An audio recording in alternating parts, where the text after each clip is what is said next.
في عام 897 ميلادي صارت محاكمة من أغرب المحاكمات في التاريخ. المحاكمة هذه أقيمت في الفاتيكان، وكان المتهم الرئيسي فيها جثة.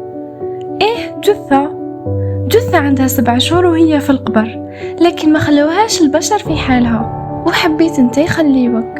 علاه وكيفاه تبعوا مع تاني التحكي باش تعرفوا القصة.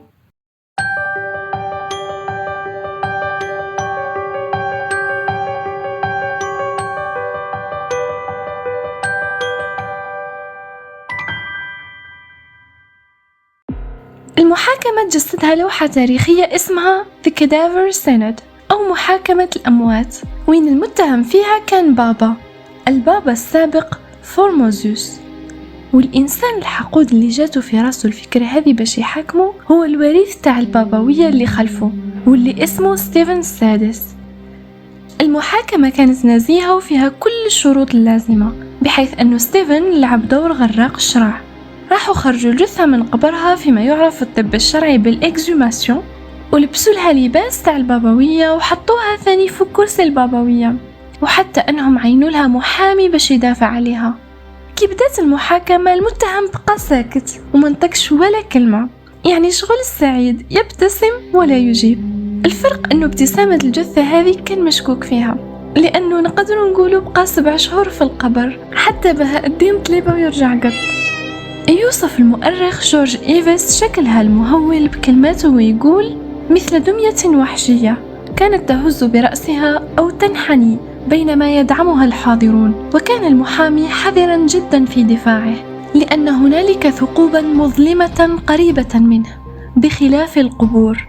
هنا قاعد يشير لمحجر العينين تاع الجثة، خطر عين الإنسان تطفى وتولي حفرة سوداء أسبوع على الأكثر بعد ما يموت. لما طولت المحاكمة شوية الجثة تقلقت، وكانت أحيانا تطيح بزاف ولا تنهار في كومة مرعبة. هنا فهم ستيفن السادس بأن الجثة ما قدرتش تواجه الاتهامات تاعو، اللي كان أغلبها يدور حول مخالفة القانون وسوء استخدام السلطة. وكما كان يلزم الحال في أي محاكمة نزيهة، حكموا على الجثة بالإعدام. Of course not.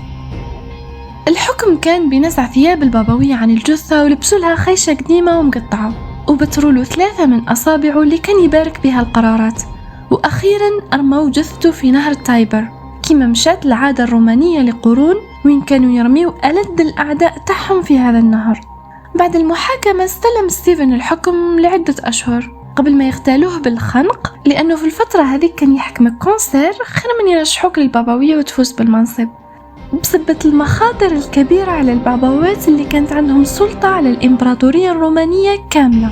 بالنسبة لجثة فورموزوس، لقاها صياد في النهر بعد ما فاتوا عليها شهور، ورجعها للقبر تاعها في بازيليكا القديس بيتر. وقدرنا نقوله أخيرا Rest in peace بوب فورموزوس. السؤال المطروح هو علاه ستيفن السابع كان مصر باش يحاكم جثة أشهر بعد وفاتها؟ والجواب نلقاوه في السياق التاريخي للحكاية.